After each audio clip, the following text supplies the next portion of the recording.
Hi everyone! On today's episode we're gonna dive into nerdy stuff, and it's going to be fantastic because everyone in the mountain bike industry loves nerdy stuff. Which is the best mountain bike geometry out there, or which is the best product out there? A straightforward, simple product or a highly customizable product? Well, these are all tough questions in the mountain bike industry. Today we're gonna meet a guy that maybe has some answers for us, or maybe he will add some other questions, who knows. This guy is Jens Staudt, one of the men behind the Ford Sich agency. Let's go meet him.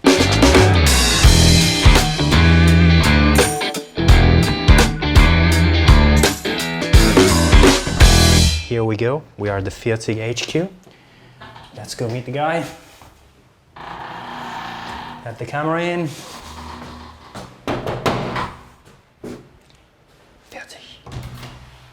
Hi Jens. Hey, Editorial. How are you? Good to see you. Good to see you. Yeah, welcome. Come on in. So Jens, can you explain us what is actually this place? You probably know me more from my job at MTB News, but actually I'm a communication designer, and this here is my office. And it's actually a very cool looking office. Yeah, it's over 100 years old, this house. Wow, very cool. Before we dive into the more technical stuff, I would like to ask you something about how is the average rider in your experience? Is someone that knows what is he doing, or someone that let other people tell him how to set and ride his bike? I only can talk about the German market, of course. But on my experience, a lot of people are really overwhelmed by the possibilities they actually have on setting up a product, and therefore they can pretty much be influenced by either a shop owner or their friends telling them, okay, you have to run your setup like this or that, and they will follow. So the industry still has a lot to do to actually educate a customer. And do you think it's worth to follow their way?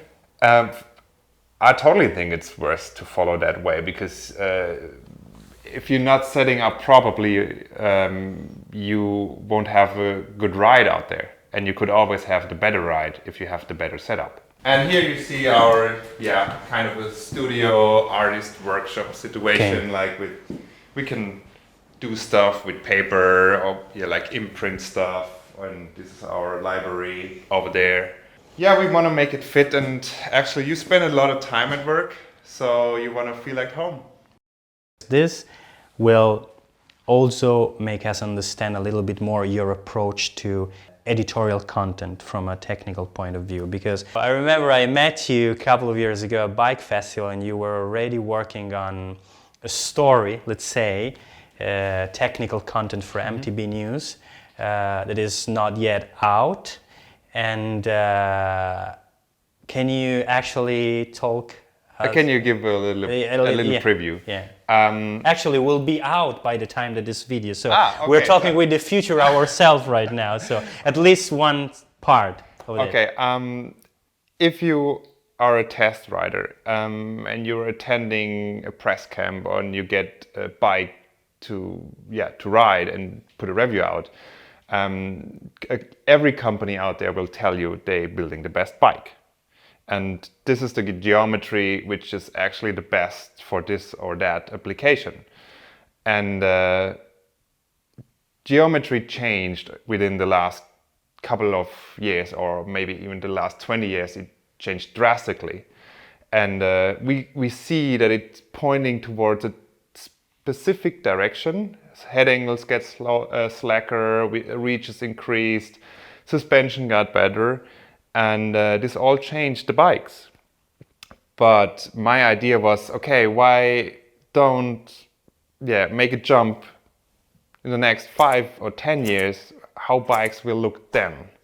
So I came up with the idea of making a geometry concept which drastically increases reach and drastically slacken the head angle and have growing chainstays, and to see if maybe we could have like way more modern bikes today. So I made a prototype for it and let not only myself ride it, but over 20 people. And didn't tell them anything about the geometry, but just ask them after the ride how you felt about it. Were you comfortable? Did you feel safe on it? Could you go fast, slow? How is climbing? And I learned a lot. It's like you have like getting one answer and two more questions. So it took me years to actually finish this project. And in the end, we split it up in like 8 different articles, and like everyone focusing on one part of the project, like only head angle or only chainstay or only suspension setup. Yes, and this is about it.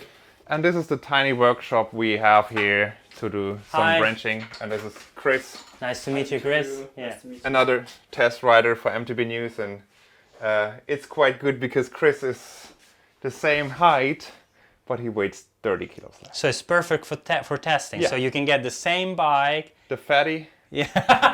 and the skinny one. Come on. Yeah. But let me show you the better workshop.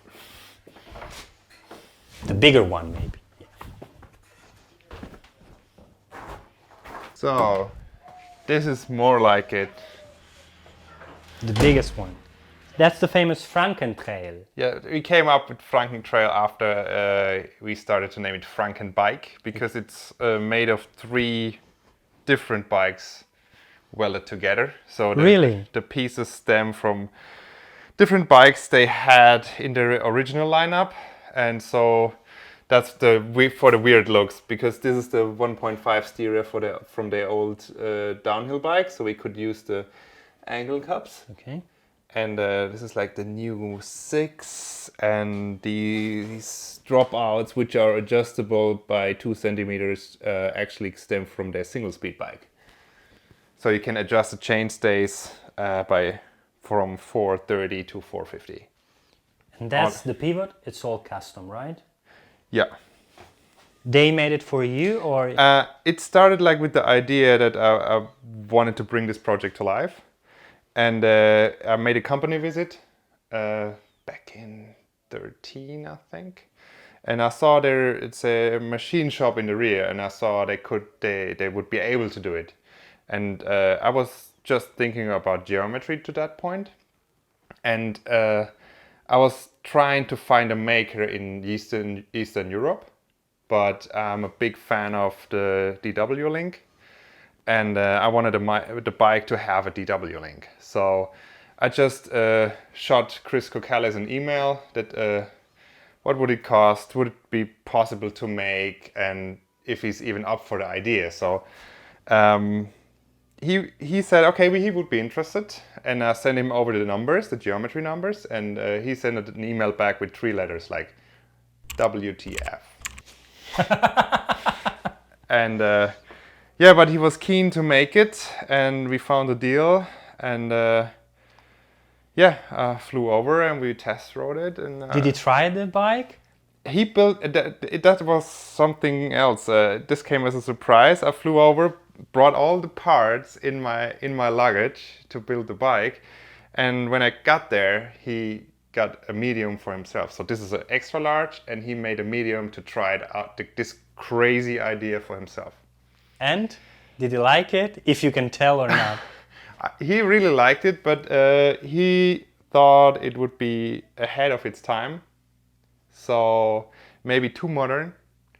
So, and if you put out a trail bike with a 62.5 head angle, there's a lot of explaining in a workshop, and you're probably having a hard time selling the bike. So this is just... But he did like the way how the bike rides. Yeah. He said for him it was too exhausting for his upper body, because it puts you in a centered position. And he has really like a 48 foot and some knee issues. So he's not quite happy with the steep seat angle. Okay. But me as a flat pedal rider and a 44 foot, I can get along.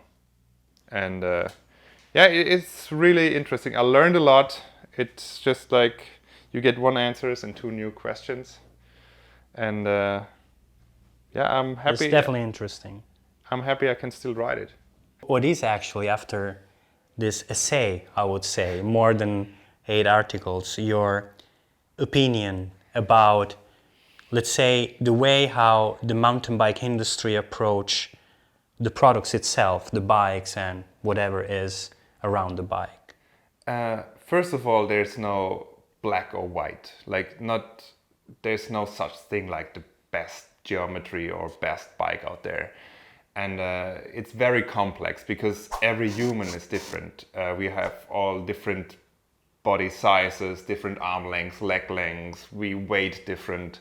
We have a different riding style, and the industry needs to understand that they maybe have to market their products more towards a very specific target group that actually fits the product, not just saying, okay, you all need an enduro race bike, but because a lot of people, it's too much for them, and again, they won't have a lot of fun on the product. They could have a better ride on a different product, but you can't tell people, or it's hard to tell people you're not a racer because it sounds cooler, right? Got it. So, Yeah. but especially in Germany, 160 bikes are very popular. We see that within the readers of MTB News, but you can conquer a lot of the terrain around here and all the trails on tiny travel bikes, but they refuse to use it for that. So they rather bump up in travel and have like the bigger rig. I still don't get like the reason for it because I have way more fun on the tiny travel bikes, but anyway. Something that is coming back, whatever office we're visiting, is like lightsabers. I'm totally buying this. And he was like, so, when I grow up, I want to buy a lightsaber as well. That's great. So you use actually for light painting, for photograph. That's smart. Yeah. So that makes you as a photograph Jedi or something like that. Maybe, yeah. And over here we have our meeting room, and we can also use for lunch. Again, I actually built this lamp, so you can have. No way. That's very smart, actually. Yeah. Cool. Cool design. Whenever I read one of your content, it's never gonna be like something like, this is the best fork you can buy, or this is the best bike you can buy. It's always like, okay, this is this product based on my experience, and I explain you how I built this concept and idea, just to make sure that you understand why I'm saying this. And I think this product is good for this kind of riders. Then you decide if it's the best or not. So this is a very different approach, because out there are so many, I wouldn't say awards, because probably it's something that every magazine does, but you often see people say, okay, this is the best, and this is a little bit less good than this one. But this is not your approach, right? No. So can you explain a little bit more this? Like I said before, humans are all different. Riding styles differ, and therefore a product itself is always a compromise. I mean, you could build a brake which is like maybe half a kilo, and this will actually never fade. Even if you go down Val di Sol, like dragging all the way from the top, you will have still braking power at the bottom. But this is, we also want light products out there. And but if you are a lighter rider, you may not put so much energy into a brake, and you can get away with tinier rotors or just 2 pistons. But talking for myself, I'm quite heavy, so I might need a bigger brake. So therefore I can't say this brake with 2 pistons is just a bad brake, because I'm able to bring it to fade. But I need to understand that out there other riders are lighter, and they may totally be fine with 2 pistons. And the same is like for suspension. I might want to geek out and like change the damping or change the oil, change progression, and experiment with pressure in the fork and positive, negative chambers. I'm totally into that, but a lot of it, yeah, again, from my experience, if you tell the average Joe, like the real average Joe, he's like thinks mountain bike with just a suspension fork and rigid in the rear. He might not be able to even change the air pressure in the fork. And this is a customer we also deal with, right? The industry. And if you give these guys like an adjustable compression setting, they will never understand this. The most important place, Yeah, the kitchen and the coffee machine. of course. You're not gonna go very far without a very good coffee, right? No. We are coffee nerds as well, so Yeah. yeah, we are really happy to get a good brew in the morning. Yeah. Coming back to your 8-piece stories. So, did you made your mind up? So how the bike of the future is gonna look or not? Like I said before, there is no black or white, and it's not like every bike needs to be longer all the time, and everyone needs to increase the reach by 5 to 10 centimeters and run super short stems. This won't suit every application. And I also learned a lot about like body geometry. So you could have like the same height, but you probably heard of it, the ape index. People have like a shorter upper body or longer upper body, therefore longer limbs. And so you need to have an adjusted cockpit. So somebody with longer arms may want to have like a lower bar. Someone with shorter arms want to have like a higher bar. And just to feel good on the bike, the fit needs to be perfect. And with my bike, I had a lot of fun because it just like, it pushed the limits and it really fit my body. And I could get really, really rowdy on it, like without feeling uncomfortable. So at one point I said, head angles can be way slacker than what we actually see. And we see this development over the last couple of years, but it seems to stop at the moment.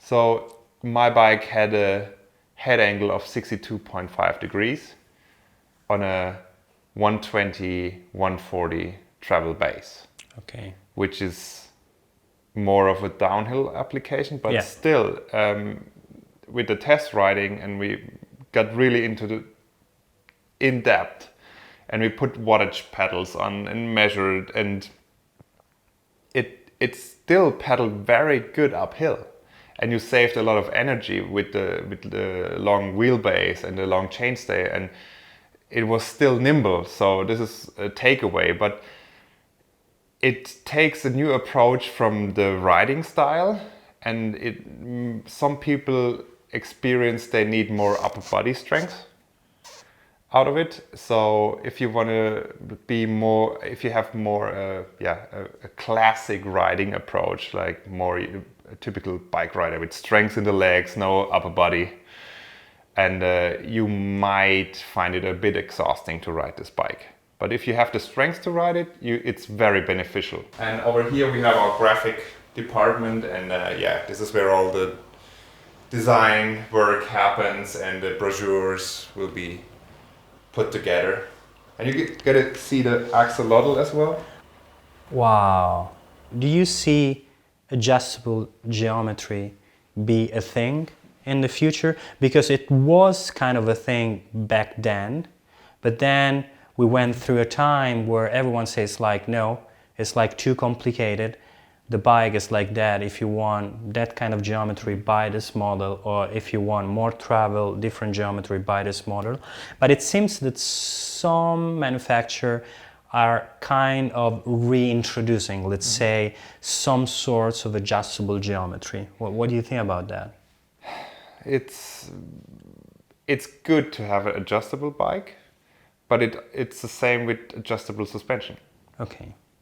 And you can mess things up, and people often just put it in the slack position, and there it stays forever. And they never experience, because they are rowdy, they are racers, right?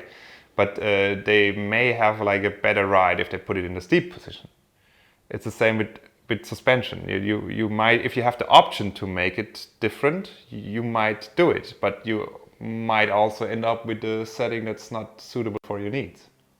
So for the nerds, it's good to have the adjustability in suspension and geometry. But if you are not super into these technical details, Okay. you might want to have an easy approach. Like, this is the geometry, deal with it. What you're saying, it seems to lead in a way in a spot where bike manufacturer will provide some sorts of easy, I would say easy a la carte program. Let's say, let me know what kind of rider you are, and I will tell you what kind of bike do you need, and I will build the bike around that. But it sounds like super complicated and expensive from like a business point of view.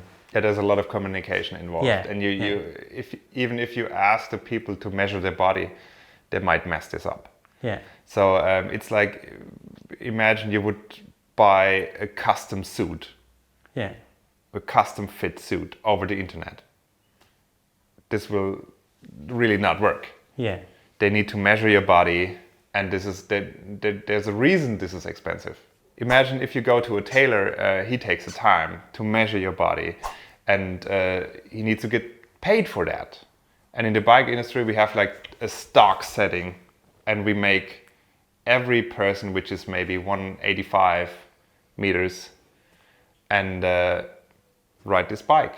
But like I said before, people are different. They have different bodies and different weights. So this is a process that would be really expensive. Editorial bikes now, former robot, they came up with this interesting process of like making a total custom bike. 3D printed. But yeah, from a cost perspective, it's insane.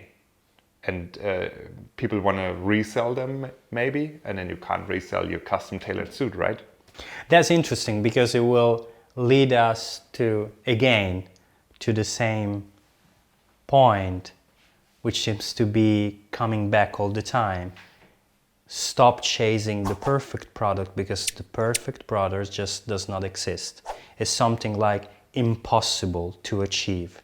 Just look for what suits you in the best way in that specific application, and enjoy as much as you can. Yeah, even for a suspension setup, if I would go on a trail like right behind the office, and I would just like set up a timing and would go for the fastest lap time, and I would end up with a very specific setup, like suspension wise and tire pressure. But then I would go maybe to the next hill on another trail, which is like totally different, maybe a jumpy, whatever, and my setup will be all off.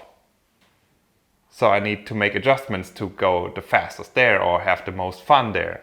So even if I find like for my personal preferences, the perfect setup for this trail, it's not perfect for everywhere.